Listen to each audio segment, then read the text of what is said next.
Yo, what's up dude? Ketemu lagi dan kita di sini masih di Indo Gems Crypto Channel. Hari ini di tanggal 21 ya, di bulan 6 2024. Dan seperti biasa guys, kita langsung saja melihat bagaimana update dari global crypto market cap. Seperti yang terlihat dari data coin market cap di sini ya, menunjukkan adanya penurunan ya di 2,7% guys, cukup lumayan untuk hari ini.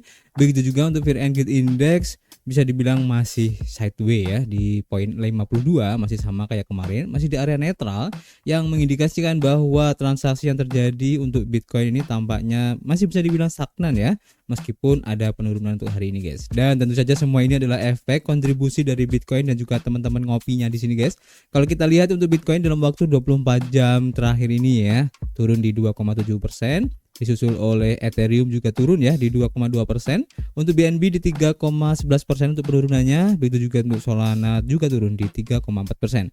Dan kalau kita lihat di sini tampaknya untuk beberapa altcoin masih mengikuti ya pergerakan dari Bitcoin, sehingga kalau kita lihat di sini rata-rata perubahannya antara 1 sampai 2% aja guys. Untuk lebih jelasnya kalian bisa cek sendiri ya di Coin Market Cap. Kemudian selanjutnya kalau kita lihat untuk perubahan yang terjadi ya dari pergerakan harga Bitcoin itu sendiri, untuk time frame weekly ya di MA20 ini masih menjadi tembok yang cukup kuat ya untuk bisa ditembus, dan kita terus saja doakan ya semoga untuk MA20 time frame weekly ini menjadi support yang sangat kuat ya, sehingga tidak akan mengkonfirmasi pola yang akan terbentuk ya, yaitu pola double top, sehingga bisa naik lagi untuk mencoba retest di ATH-nya lagi guys. Dan kita lihat aja nanti ya untuk close candle-nya di weekly minggu ini, karena tentu saja ini akan menjadi titik acuan juga ya, apakah Bitcoin akan lanjut turun dan mencoba retest di sekitar harga 61.500 atau mungkin akan retest di titik Fibonacci di sekitar harga 58 ribuan, atau justru akan rebound dan naik mencoba retest untuk membuat pola sideways ya. Jadi nanti kemungkinan akan turun, kemudian akan naik lagi, kemudian akan retest lagi di sekitar harga 70 atau 71 ribu, kemudian akan turun lagi. Karena biasanya kalau pergerakan seperti itu akan terjadi pola sideways, dan biasanya kalau terjadi sideways ini mengindikasikan bahwa ada akumulasi ya yang dilakukan oleh investor besar guys. Biasanya seperti itu. Oke. Jadi nanti kita akan update lagi untuk pergerakan harga Bitcoin ini, dan seperti biasa kita sudah mengumpulkan ya beberapa informasi yang cukup menarik. Seperti yang pertama ya, dan ini cukup rame tadi diperbincangkan ya di beberapa media informasi, seperti diinformasikan di Coinpedia, diinformasikan bahwa ETF Solana ini segera hadir guys. Ini berdasarkan berkas dari 3iQ untuk persetujuannya atau approvalnya ya. Jadi para investor kripto ini bergembira di mana pasar ETF semakin memanas, dan kali ini giliran Solana ya yang menjadi sorotannya guys. Jadi manajer aset digital yaitu 3iQ telah mengajukan pendaftaran untuk produk yang diperdagangkan di Bursa Exchange Trade Product atau ETP, yaitu untuk produk Solana dengan tokennya SOL di Bursa Efek Toronto atau TSE Kanada. Nah, tentu saja ini bisa menjadi ETP Solana pertama ya di Amerika Utara yang menawarkan exposure ke pergerakan harga harian untuk token Solana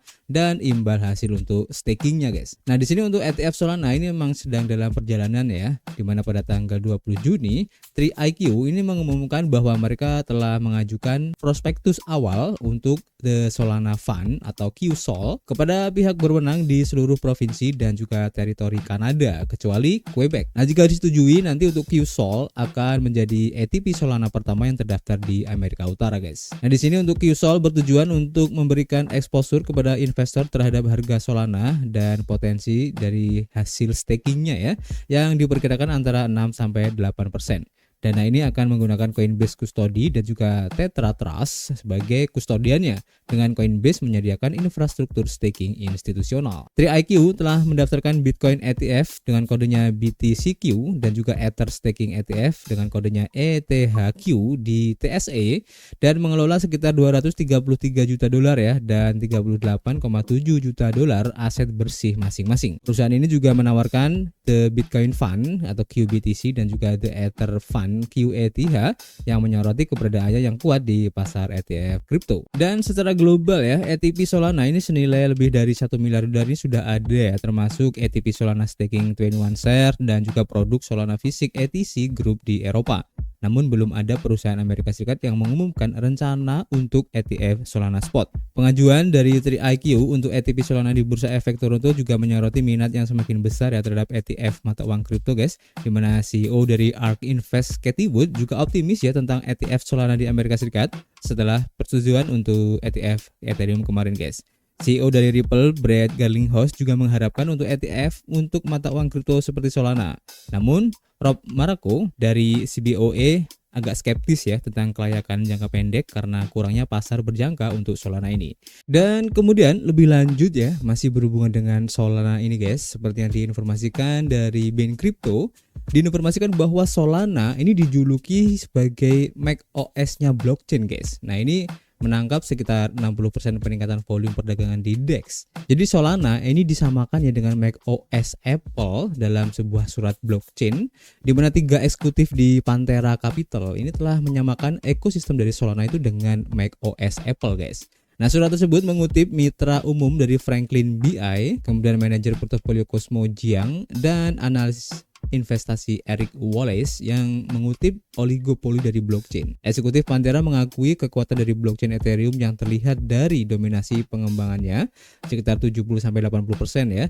Namun demikian mereka menyoroti Solana sebagai pesaing yang tangguh terutama selama setahun terakhir ini. Para eksekutif menyamakan Solana dengan Apple di mana arsitektur monolitiknya terlihat pada roadmap produknya ya yang berfokus pada pengoptimalan komponen blockchain, dan menurut B kemudian Jiang dan juga Wallace ini adalah hal yang sama dengan yang dilakukan oleh Apple yang mengintegrasikan perangkat keras dan juga perangkat lunak secara vertikal ya di macOS. Dan manfaat penting untuk modus operandi ini termasuk pengalaman pengguna yang mulus ya, yaitu dalam hal UX, kemudian inovasi yang lebih cepat dan keamanan yang ditingkatkan guys. Nah, di sini lebih lanjut ya mereka mengutip bahwa keunggulan dari arsitektur blockchain Solana yang membuatnya lebih unggul daripada rekan-rekannya seperti Ethereum dan juga Cosmos. Di mana prinsip-prinsip ini membuat jaringan dari Solana ini diinginkan untuk kasus-kasus penggunaan seperti distribusi konten, DePIN, yaitu jaringan infrastruktur fisik terdesentralisasi, dan juga CLOB yang merupakan buku pesanan batas pusat. Blockchain Solana berkinerja tinggi ya,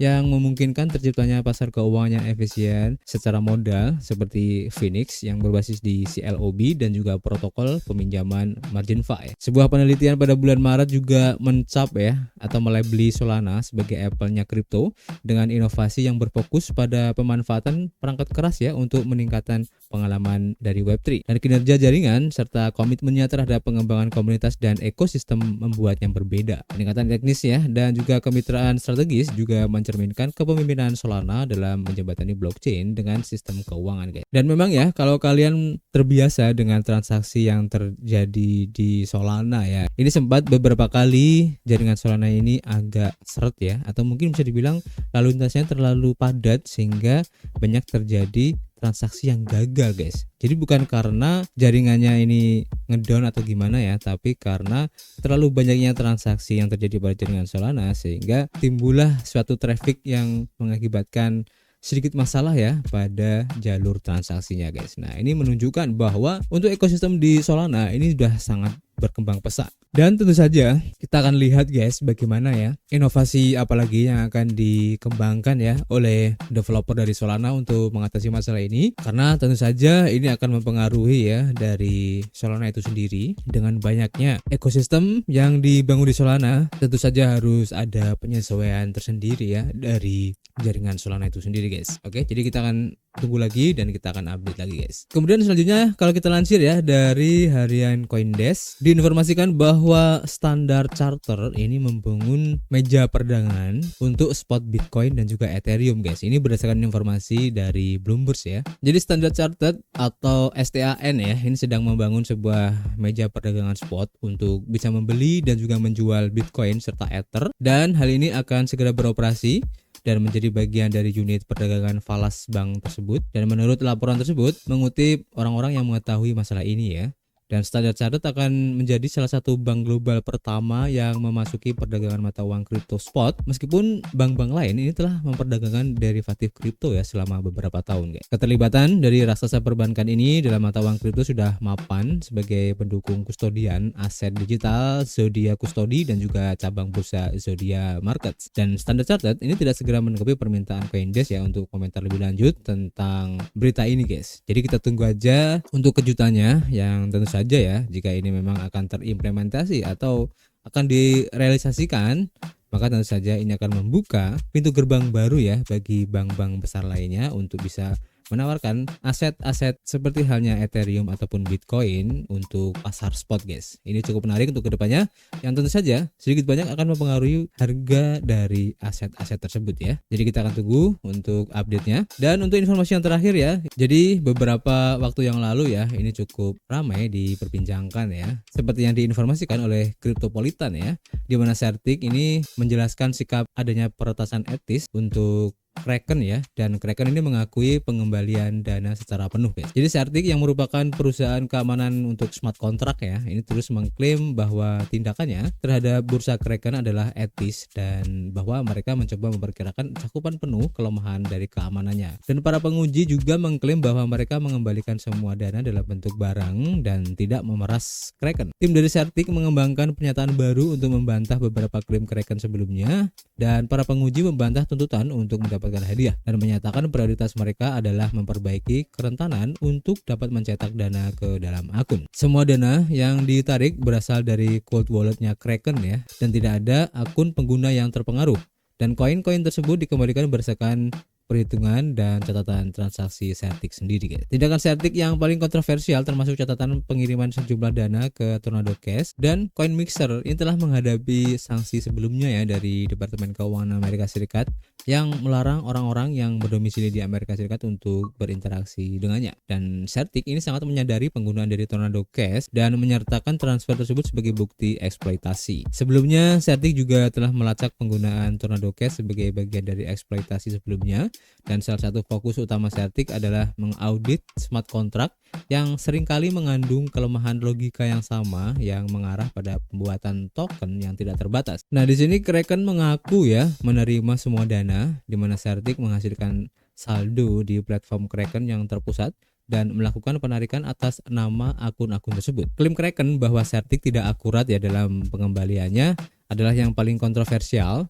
Namun hal ini dibantah ya beberapa hari kemudian, di mana Chief Security Officer dari Kraken yaitu Nick Percoco juga mengumumkan bahwa dana tersebut telah dikembalikan sepenuhnya dikurangi biaya transaksi. Akuntansi untuk Certic melaporkan penarikan hanya Ethereum, USDT dan juga XMR, sementara Kraken juga mengklaim 155.818 token Matic juga ditarik dan di mixer guys. Dan penarikan diperkirakan mencapai sekitar $3 juta, meskipun Certic menggunakan sejumlah kecil untuk membuktikan eksploitasi tersebut. Analisis lebih lanjut dari eksploitasi tersebut menunjukkan bahwa Certic menghasilkan saldo Matic yang tidak ada, tapi transaksi gagal dan tidak ada dana yang keluar dari cold wallet Kraken. Matic yang dihasilkan hanyalah mengeksploitasi internal yang tidak menghasilkan transfer token Polygon yang sebenarnya. Jadi untuk sementara guys ya, harap berhati-hati jika kalian mempunyai aset di Kraken ya. Tentu saja dengan adanya masalah ini, tapi untuk berjaga-jaga ya kalian pindahin aja aset kalian dari Kraken ke exchange yang lain ya. Bisa ke toko kripto atau ke Binance ya yang lebih aman.